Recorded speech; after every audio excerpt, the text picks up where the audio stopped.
ఆకాశవాణి ప్రాంతీయ వార్తలు చదువుతున్నది కేసుగుణ. ముఖ్యాంశాలు. అన్ని ప్రాంతాల సమగ్ర అభివృద్దే లక్ష్యంగా రాష్ట్ర ప్రభుత్వం పనిచేస్తోందని ఆంధ్రప్రదేశ్ ముఖ్యమంత్రి నారా చంద్రబాబు నాయుడు పేర్కొన్నారు.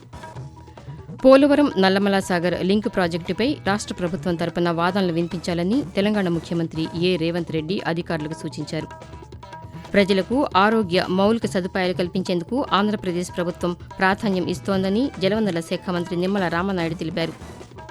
ఆంధ్రప్రదేశ్లో విద్యుత్ ఛార్జీల భారం ప్రజలపై పడకుండా ప్రభుత్వం చర్యలు తీసుకుంటోందని కార్మిక శాఖ మంత్రి వాసంశెట్టి సుభాష్ వెల్లడించారు. వార్తల వివరాలు. ఆంధ్రప్రదేశ్లోని విజయనగరం జిల్లాలో నిర్మాణంలో ఉన్న భోగాపురం విమానాశ్రయం రన్వేపై విమాన ల్యాండింగ్ పరీక్షకు ఢిల్లీ నుంచి స్థానిక పార్లమెంటు సభ్యులు కలిశెట్టి అప్పలనాయుడుతో కలిసి కేంద్ర పౌర విమానయాన శాఖ మంత్రి కింజరాపు రామ్మోహన్ నాయుడు ఎయిర్ ఇండియా ప్రత్యేక విమానంలో నిన్న చేరుకున్నారు. అనంతరం రామ్మోహన్ నాయుడు మాట్లాడుతూ దేశంలోని ఇతర విమానాశ్రయాలకు ధీటుగా భోగాపురంలోని అల్లూరి సీతారామరాజు అంతర్జాతీయ విమానాశ్రయం నిలుస్తుందని తెలిపారు. భోగాపురం గ్రీన్ఫీల్డ్ అంతర్జాతీయ విమానాశ్రయంలో ప్రయోగాత్మకంగా చేపట్టిన తొలి విమానం ల్యాండింగ్ విజయవంతం కావడంపై ఆంధ్రప్రదేశ్ ముఖ్యమంత్రి నారా చంద్రబాబు నాయుడు హర్షం వ్యక్తం చేశారు. ఈ సందర్భంగా సామాజిక మాధ్యమం ఎక్స్ వేదికగా ఉత్తరాంధ్ర ప్రజలకు శుభాకాంక్షలు తెలిపారు.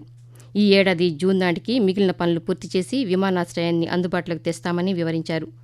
అన్ని ప్రాంతాల సమగ్ర అభివృద్ది లక్ష్యంగా రాష్ట్ర ప్రభుత్వం పనిచేస్తోందని పేర్కొన్నారు. ఆంధ్రప్రదేశ్ నిర్మిస్తున్న పోలవరం నల్లమల సాగర్ లింక్ ప్రాజెక్టు పీఎన్ఎల్పీకు పర్యావరణ అనుమతులు జారీ చేయకుండా కేంద్ర ప్రభుత్వం తగిన ఆదేశాలు ఇవ్వాలంటూ సుప్రీంకోర్టును తెలంగాణ ప్రభుత్వం కోరింది.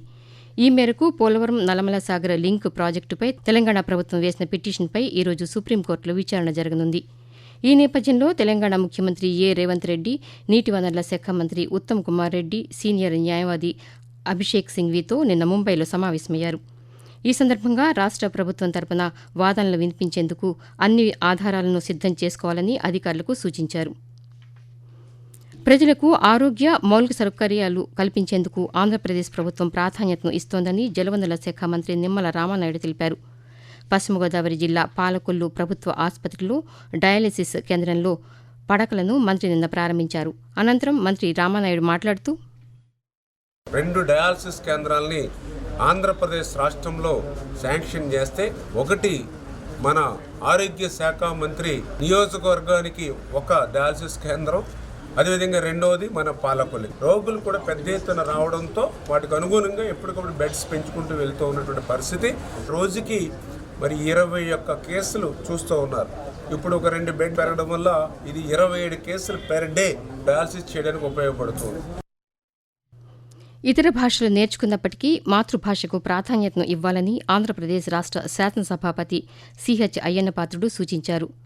ఆంధ్ర సారస్వత పరిషత్ ఆధ్వర్యంలో గుంటూరులో 2వ రోజు జరిగిన ప్రపంచ తెలుగు మహాసభల్లో మారిషస్ అధ్యక్షులు ధరంబీర్ గోకుల్తో పాటు పలువురు ప్రముఖులు, భాషాభిమానులు, సాహితీవేత్తలు నిన్న పాల్గొన్నారు.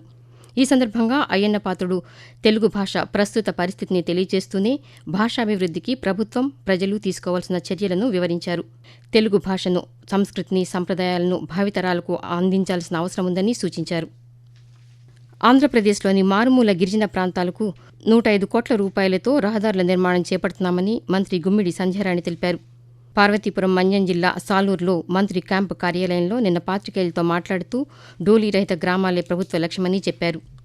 ఈ అభివృద్ది కార్యక్రమాల ద్వారా ప్రజల జీవన ప్రమాణాలు మెరుగుపడతాయని మంత్రి తెలియజేస్తూ, రాష్ట్రంలో గిరిజన ప్రాంతాల్లో రహదారులకు ఇబ్బంది కలుగుతుందంటే వెంటనే స్పందించి ఈరోజు మనకు రహదారి సౌకర్యాలు కల్పిస్తున్నారు. డోలీ మోతలతో ఉంటుంది. రహదారి సౌకర్యాలు లేకుండా ఉన్న రోడ్లు ఎక్కడ ఏవైతే ఉన్నాయో ఇలాంటి రోడ్లకి ఖచ్చితంగా మనం రోడ్స్ ఇవ్వాలనే ఉద్దేశంతో ప్రపోజల్ పెట్టడం, మన పార్వతీపురం మన్యం జిల్లా 105 కోట్ల రూపాయలు వెంటనే శాంక్షన్ చేయడం జరుగుతుంది. ఆకాశవాణి ప్రాంతీయ వార్తలు వింటున్నారు. ఆంధ్రప్రదేశ్లో విద్యుత్ ఛార్జీల భారం ప్రజలపై పడకుండా ప్రభుత్వం చర్యలు తీసుకుంటోందని కార్మిక శాఖ మంత్రి వాసంశెట్టి సుభాష్ ఒక ప్రకటనలో తెలిపారు. ఈ మేరకు మంత్రి ఒక వీడియో సందేశంలో మాట్లాడుతూ విద్యుత్ వ్యవస్థను గాడిన పెట్టేందుకు ప్రభుత్వం సంస్కరణలు చేపడుతోందని చెప్పారు.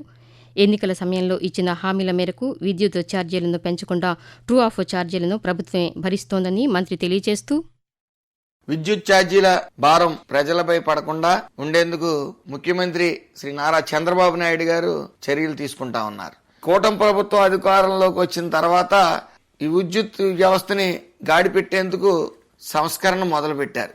రాష్ట్రంలో రెన్యూవబుల్ ఎనర్జీ అధిక ప్రాధాన్యత ఇస్తూ సోలార్, పవన్ విద్యుత్ ఏర్పాటు చేసే లక్ష్యంగా ప్రభుత్వం ముందుకు సాగుతా ఉంది. కూటమి పాలన చిత్తశుద్ధి అంటే ఏంటనేది చూపించింది.